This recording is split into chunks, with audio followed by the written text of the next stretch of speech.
Charles Dickens. Chapter 7. Mrs. Sparsit. Mr. Bounderby being a bachelor, an elderly lady presided over his establishment in consideration of a certain annual stipend.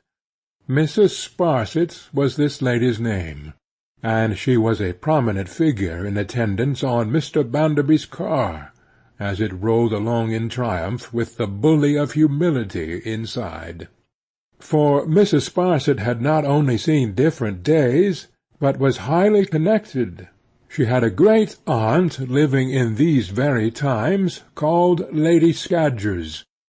Mr. Sparsit, deceased, of whom she was the relict, had been by the mother's side what Mrs. Sparsit still called a Powler. Strangers of limited information and dull apprehension were sometimes observed not to know what a Powler was, and even to appear uncertain whether it might be a business, or a political party, or a profession of faith.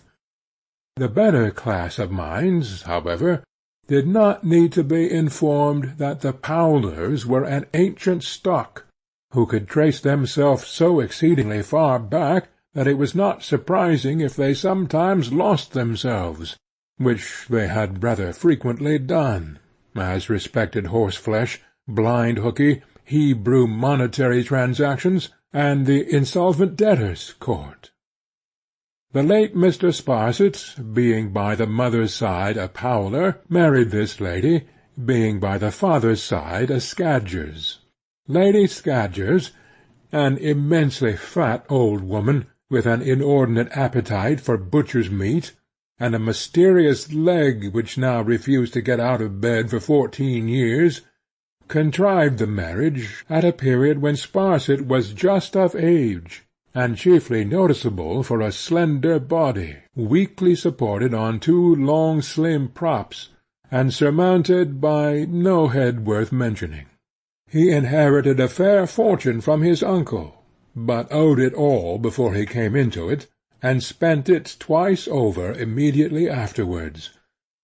Thus, when he died, at 24, the scene of his decease Calais, and the cause brandy, he did not leave his widow, from whom he had been separated soon after the honeymoon, in affluent circumstances. That bereaved lady, 15 years older than he, fell presently at deadly feud with her own relative, Lady Scadgers, and, partly to spite her ladyship, and partly to maintain herself, went out at a salary. And here she was now, in her elderly days, with the Coriolanian style of nose, and the dense black eyebrows which had captivated Sparsit, making Mr. Bounderby's tea, as he took his breakfast. If Bounderby had been a conqueror, and Mrs. Sparsit a captive princess, whom he took about as a feature in his state processions, he could not have made a greater flourish with her than he habitually did, just as it belonged to his boastfulness to depreciate his own extraction, so it belonged to it to exalt Mrs. Sparsit's, in the measure that he would not allow his own youth to have been attended by a single favourable circumstance. He brightened Mrs. Sparsit's juvenile career with every possible advantage, and showered waggon-loads of early roses all over that lady's path. "And yet, sir," he would say, "how does it turn out after all? Why, here she is, 100 a year. I give her 100, which she is pleased to term handsome, keeping the house of Josiah Bounderby of Coketown." Nay, he made this foil of his so very widely known, that third parties took it up, and handled it on some occasions with considerable briskness. It was one of the most exasperating attributes of Bounderby, that he not only sang his own praises, but stimulated other men to sing them. There was a moral infection of claptrap in him. Strangers, modest enough elsewhere, started up at dinners in Coketown, and boasted, in quite a rampant way, of Bounderby. They made him out to be the Royal Arms, the Union Jack, Magna Carta, John Bull, Habeas Corpus, the Bill of Rights, an Englishman's house is his castle, Church and State, and God save the Queen, all put together. And as often, and it was very often, as an orator of this kind brought into his peroration, "Princes and lords may flourish or may fade, a breath can make them, as a breath has made," it was, for certain, more or less understood among the company that he had heard of Mrs. Sparsit. "Mr. Bounderby," said Mrs. Sparsit, "you are unusually slow, sir, with your breakfast this morning." "Why, ma'am?" he returned. "I am thinking about Tom Gradgrind's whim." Tom Gradgrind, for a bluff, independent manner of speaking, as if somebody were always endeavouring to bribe him with immense sums to say Thomas, and he wouldn't. "Tom Gradgrind's whim, ma'am, of bringing up the tumbling girl." "The girl is now waiting to know," said Mrs. Sparsit, "whether she is to go straight to the school or up to the lodge." "She must wait, ma'am," answered Bounderby, "till I know myself. We shall have Tom Gradgrind down here presently, I suppose. If he should wish her to remain here a day or two longer, of course she can, ma'am." "Of course she can, if you wish it, Mr. Bounderby." "I told him I would give her a shake down here last night, in order that he might sleep on it, before he decided to let her have any association with Louisa." "Indeed, Mr. Bounderby. Very thoughtful of you." Mrs. Sparsit's Coriolanian nose underwent a slight expansion of the nostrils, and her black eyebrows contracted, as she took a sip of tea. "It's tolerably clear to me," said Bounderby, "that the little puss can get small good out of such companionship." "Are you speaking of young Miss Gradgrind, Mr. Bounderby?" "Yes, ma'am, I'm speaking of Louisa." "Your observation being limited to little puss." said Mrs. Sparsit, "And there being two little girls in question, I did not know which might be indicated by that expression." "Louisa," repeated Bounderby. "Louisa, Louisa." "You are quite another father to Louisa, sir." Mrs. Sparsit took a little more tea, and, as she bent her again contracted eyebrows over her steaming cup, rather looked as if her classical countenance were invoking the infernal gods. "If you had said I was another father to Tom, young Tom, I mean, not my friend Tom Gradgrind, you might have been nearer the mark. I'm going to take young Tom into my office. Going to have him under my wing, ma'am." "Indeed? Rather young for that, is he not, sir?" Mrs. Sparsit's "sir," in addressing Mr. Bounderby, was a word of ceremony, rather exacting consideration for herself in the use than honouring him. "Now, I'm not going to take him at once. He's to finish his educational cramming before then," said Bounderby. "By the Lord Harry, he'll have enough of it, first and last. He'd open his eyes, that boy would, if he knew how empty of learning my young Mo was at his time of life." Which, by the by, he probably did know, for he had heard of it often enough. "But it's extraordinary the difficulty I have on scores of such subjects, in speaking to any one on equal terms. Here, for example, I've been speaking to you this morning about tumblers. Why, what do you know about tumblers?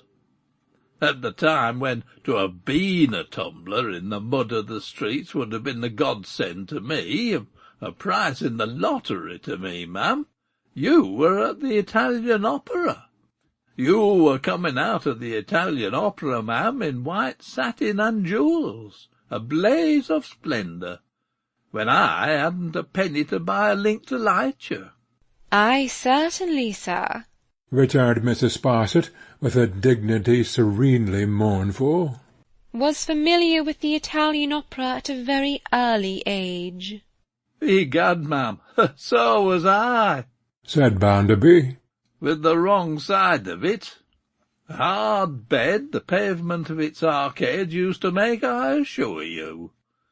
People like you, ma'am, accustomed from infancy to lie on down feathers, have no idea how hard a paving stone is without trying it.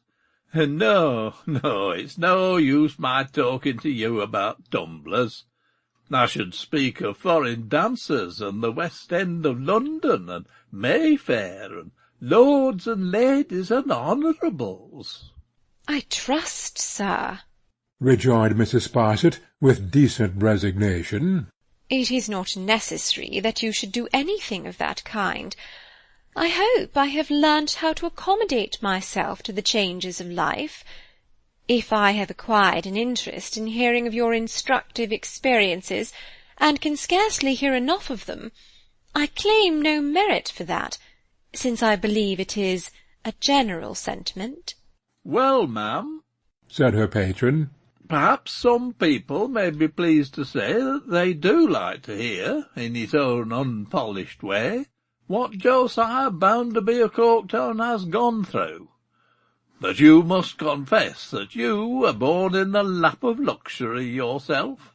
Come, ma'am, you know you were born in the lap of luxury. I do not, sir, returned Mrs. Sparsit, with a shake of her head. Deny it. Mr. Bounderby was obliged to get up from the table and stand with his back to the fire, looking at her. She was such an enhancement of his position. And you were in crack society, devilish high society, he said, warming his legs. It is true, sir, with an affectation of humility the very opposite of his, and therefore in no danger of jostling it. You were in the tip-top fashion, and all the rest of it, said Mr. Bounderby. Yes, sir, returned Mrs. Sparsit, with a kind of social widowhood upon her. It is unquestionably true. Mr. Bounderby, bending himself at the knees, literally embraced his legs in his great satisfaction, and laughed aloud.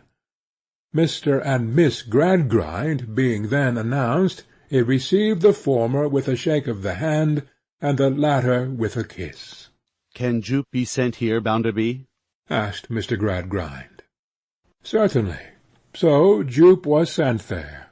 On coming in, she curtsied to Mr. Bounderby and to his friend Tom Gradgrind, and also to Louisa, but in her confusion unluckily omitted Mrs. Sparsit. Observing this, the blusterous Bounderby had the following remarks to make. Now, I tell you what, my girl, the name of that lady by the teapot is Mrs. Sparsit. That lady acts as mistress of this house, and she is a highly connected lady. Consequently, if ever you come into any room in this house, you will make a short stay in it if you don't behave towards that lady in your most respectful manner. Now, I don't care a button what you do to me, because I don't affect to be anybody. So far from having high connections, I have no connections at all, and I come from the scum of the earth. But towards that lady, I do care what you do, and you shall do what is deferential and respectful, or you shall not come here." "I hope, Bounderby," said Mr. Gradgrind in a conciliatory voice, "that this was merely an oversight." "My friend Tom Gradgrind suggests, Mrs. Sparsit," said Bounderby, "that this was merely an oversight. Very likely. However, as you are aware, ma'am, I don't allow of even oversights towards you." "You are very good indeed, sir," returned Mrs. Sparsit, shaking her head with her state humility. "It is not worth speaking of." Sissy, who all this time had been faintly excusing herself with tears in her eyes, was now waved over by the master of the house to Mr. Gradgrind. She stood looking intently at him, and Louisa stood coldly by, with her eyes upon the ground, while he proceeded thus. "Jupe, I have made up my mind to take you into my house, and when you are not in attendance at the school, to employ you about Mrs. Gradgrind, who is rather an invalid. I have explained to Miss Louisa— this is Miss Louisa— the miserable but natural end of your late career, and you are to expressly understand that the whole of that subject is past, and it is not to be referred to any more. From this time you begin your history. You are, at present, ignorant, I know. Yes, sir, very, she answered, curtsying. I shall have the satisfaction of causing you to be strictly educated, and you will be a living proof to all who come into communication with you of the advantages of the training you will receive. You will be reclaimed and formed. You have been in the habit now of reading to your father and those people I found you among, I dare say? Said Mr. Gradgrind, beckoning her nearer to him before he said so, and dropping his voice. Only to father and Merrylegs, sir. At least I mean to father, when Merrylegs was always there. Never mind Merrylegs, Jupe, said Mr. Gradgrind, with a passing frown. I don't ask about him. I understand you to have been in the habit of reading to your father. Oh, yes, sir, thousands of times. They were the happiest, of all the happy times we had together, sir. It was only now, when her sorrow broke out, that Louisa looked at her. And what, asked Mr. Gradgrind, in a still lower voice, did you read to your father, Jupe? About the fairies, sir, and the dwarf, and the hunchback, and the genies, she sobbed out. and about— Hush, said Mr. Gradgrind. That is enough. Never breathe a word of such destructive nonsense any more. Bounderby, this is a case for a rigid training, and I shall observe it with interest. Well, returned Mr. Bounderby, I have given you my opinion already, and I shouldn't do as you do. But very well, since you are bent upon it, very well. So Mr. Gradgrind and his daughter took Cecilia Jupe off with them to Stone Lodge, and on the way Louisa never spoke one word, good or bad, and Mr. Bounderby went about his daily pursuits, and Mrs. Sparsit got behind her eyebrows and meditated in the gloom of that retreat all the evening. End of chapter 7.